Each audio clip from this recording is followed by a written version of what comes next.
So Keir Starmer is expected to announce a ban on harmful social media apps next week, alongside a range of restrictive measures.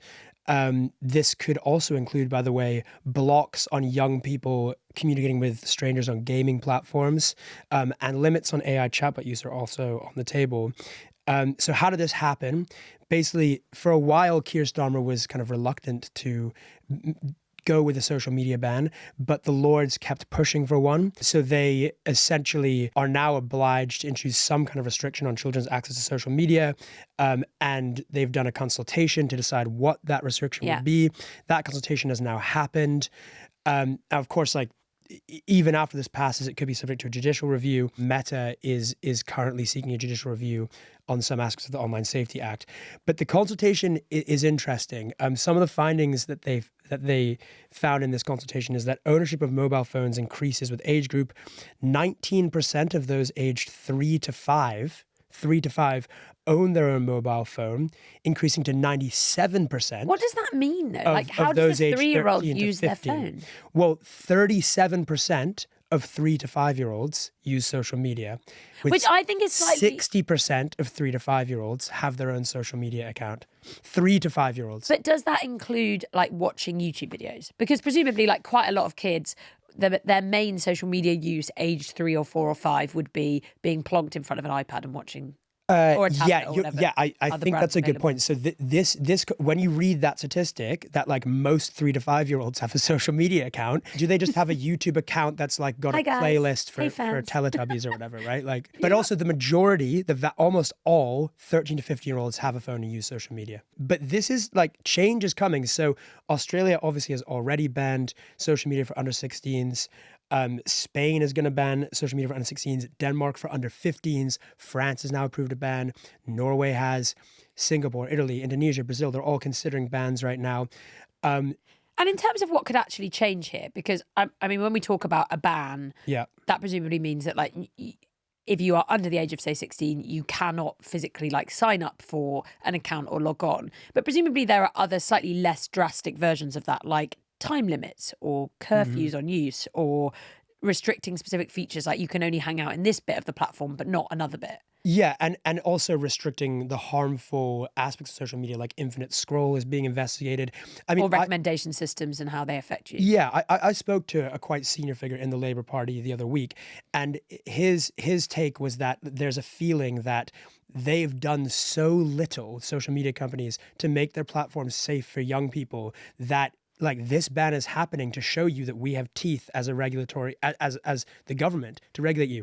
Maybe if you start making your platform safer, then we could talk about removing the ban. I mean, we chatted a little bit about this when we interviewed Taylor Lorenz, which people can go back and listen to in the top comment feed, because she's got quite a, I don't know if radical is the right word, but quite a sort of contrarian view of the bans. Like, she basically thinks they're a really bad idea. Obviously, lots of people, including those who get in touch with us and speak to us, especially people who have kids, are quite keen on it. I think when it comes to what teenagers actually want and think, I find that when I've done various sort of investigations or documentaries and I've been speaking to them about what they're pushed, the overall consensus that I think exists between them is, look, we kind of want to be able to use social media in so much as we want to be able to talk to our friends and to look at stuff we find funny or interesting, but we don't want to be recommended stuff that we don't like seeing, like violence, like hate. And actually, we feel frustrated at the lack of agency we have. Like, several of them have said to me on multiple occasions, actually, about how it's really annoying when you say to the social media site that you're on, you click the button that's like, I want to see less of this, I want to see less of it, and then you just get pushed more and more of it. Yeah. And I guess my only kind of thought around this is, do you think that, having read through some of this stuff around the consultation, teenagers are actually being listened to in terms of what they think would be helpful or they want? That's not to say teenagers know best, because, like, you're a teenager. But... So it's really interesting. So you're right. Taylor Lorenz, her views, I think, would seem radical because, just to be clear, 74% of this country support the ban. And it's similar amongst young people. Half of 16 to 24-year-olds wish they spent less time, and 3/4 of 16 to 24-year-olds want tougher regulations to protect young people from social media. So yes, young people want regulation. They are aware of, like, the screen time that they're having, the sleep that they're losing, the harms it's causing, and they're asking for this. So in that world, when you consider that everyone wants some kind of regulation, you have people like Taylor Lorenz coming out and saying that this ban is is a kind of political tool to suppress dissent, to suppress, for example, LGBTQ youngsters like meeting online and developing their sense of identity, which are totally valid points. People see that as radical. I think as well that the reason that we've reached this point, which some might consider extreme, or actually in retrospect, as time goes on, might be, people might think, well, why didn't we do this ages ago?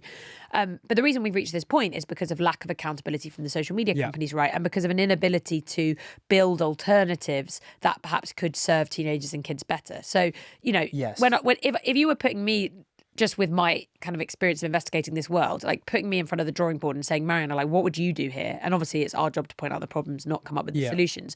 But one of the things that a lot of people mention to me is kind of this idea of like algorithmic pluralism and how can we build different types of platforms where, for example, under 16s won't be pushed the kind of stuff that an over 16 or an adult can be pushed. Yes. It feels like we've almost like that ship has sailed. Like it's impossible to do that because the companies aren't engaging. It would be better probably because social media isn't inherently harmful, right? It's not like banning tobacco or gambling or where like any version of it is not good for you. Whereas with social media, it could be a good thing. It used to be a better thing. Bring back cat videos. Yeah, bring back cat videos. Could we regulate social media companies and force them to get rid of infinite scroll, to stop designing algorithms that push harmful content to people? People often think about Molly Russell. She was a teenager in this country who died after being pushed. It was found by her algorithm, took her own life, being pushed content that kind of romanticized suicide. And people like her dad, Ian Russell, and actually loads of parents, I think of Stuart and Amanda Stevens, who their son was killed and his murder was connected to violent and harmful content on social media. And lots of these parents have been incredibly sort of courageous in their advocacy for this sort of thing, but often because they feel like the company's not listening to them. But they've also been frustrated at politicians and felt sometimes like politicians aren't really listening to them either. Yeah, exactly. Well, I mean, Molly Russell's father, I actually think is not. He's not that keen on the ban. No, I think he wants the kind of regulation we were talking about, whereas Brianna Gray's mum does want this ban. Although she also suggested, so her daughter who was transgender was killed, and again social media played a role in what happened, and she once suggested an idea which I thought was a really smart idea I'd not really heard anyone talk about. So one of the problems with a ban is that teenagers famously, to any teenagers listening, are good at getting around how to, you can work out how to get past these limits or to log on to an account or create an account if you really want to.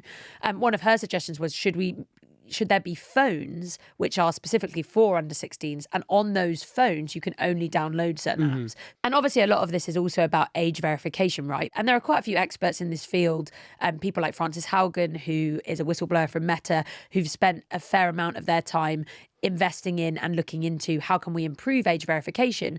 One of the risks of that, though, is that if people have to, for example, provide their ID, what happens if you live in a place where you could be persecuted for who you are and you don't want to reveal your identity? So I don't think the age verification problem has been resolved yet. And that's a lot of why people think, well, will this ban actually work? Exactly. And I think that gets to one of the main criticisms of this legislation is that it seems like a quick and easy seeming solution to a complex problem that perhaps also is being done because it's essentially populist policy. When this is a hugely popular thing, it's like free for the government to implement basically. And Keir Starmer, when he was initially hesitant about this, was attacked by Kemi Badenoch, who, by the way, previously arguably contradicted herself by criticizing the Online Safety Act for being, too clamping down on free speech, now is attacking Keir Starmer for not clamping down on social media. So it's an attack window for people trying to attack the government. It's easy populist policy, and they get it done, and maybe they win some votes. But is it the smartest way to deal with this problem? And that brings us back to some of the arguments for social media made by people like Taylor Lorenz. One, the thing that keeps coming up time and time again is this idea that it is a space for LGBTQ youth and other minorities to congregate and to kind of develop their identity. If you take that away, that can be quite terrifying for a young person. Also, there's a political thing here too, right? When you think about some of the youth movements that have happened in Nepal, in Kenya, in Sri Yeah, Lanka, like the Gen Z in protest movement. exactly, in Bangladesh, like all of these movements, some of which have toppled governments because corrupt Are governments social media led. are social media led. Yeah. Authoritarian governments have tried to clamp down on social media. This is what Iran did. And so there's a sense in which it's anti-democratic, right? And I think as well that the thing I just come back to time and time again with all of this is it feels like the debate around regulation has been sort of a bit of a game of political ping pong. It's been very different in the US, for example, under Donald Trump than how it was when Joe Biden was president. We've seen countries like Australia be pretty firm on their decision, like we're going to carry out this ban. Then in the UK, there's been quite a lot of flip-flopping, if we're honest, between like, let's do it, let's not do it, that seem to be in some ways impacted by the political wins in other places like the US, because that's where the majority of the companies are based. And I think that the users sort of get lost in all this, and it feels like there's two things happening at once, which is probably kind of gross failings in terms of protecting kids and teenagers and to some extent adults from harmful content that's being actively pushed to them and which the companies make huge amounts of money from doing so. Yeah. And then at the same time that people also don't want to feel powerless or like there's a diktat or like social media is so embedded in our lives. I think the idea that you're going to be able to just go completely cold turkey, I just can't really see that working. Exactly. And also, by the way, like in the US, there is a weird allegiance between the kind of conservative advocacy groups that don't want like queer people to congregate, that don't want what they refer to as trans ideology to spread, and this legislation. At the same time, there's also a weird allegiance between people like Taylor Lorenz and these trillion-dollar tech companies who are the main opponents to this legislation. Let's be clear. And also like influencers, right? Like if you're a TikTok influencer, teenager or otherwise, and someone's saying you might not be able to use, I mean, for some people, this is like their livelihood. Yeah, or like true. and also you're kind of saying to teenagers, you can overnight become a superstar and build an entire career on social media. And the idea that would be taken away from you, again, I can see why there are people who would find it problematic. And some of the people who've been most vocal about it are people that basically benefit from that relationship they have with the social media companies. But I think it does come back to this, like, and this is the difference between the UK and the EU and the US. And remember, the US has asked the UK to not do this. They say because it hampers free speech, but also because it would put the onus on US-based tech companies to act. In that, like, we people in the UK and the EU seem to think something needs to be done. But there's also this interesting thing about this, right? Which is if we're saying that an algorithm, content pushed to us on an algorithm can make a young person take their own life, can turn a young person into an anorexic. Or could radicalize them in other ways, into violent ideologies or other extreme ideas, which I've spoken to teenagers who that's happened to, who say, I really wish that hadn't happened to me. But the kind of scary subtext of that is we're also saying that algorithms can basically change all of us, can shape our brains and our identities in really scary ways. So this isn't just about young people. Like, I think that if what we're saying about young people is true, then the implications for everyone are terrifying as well.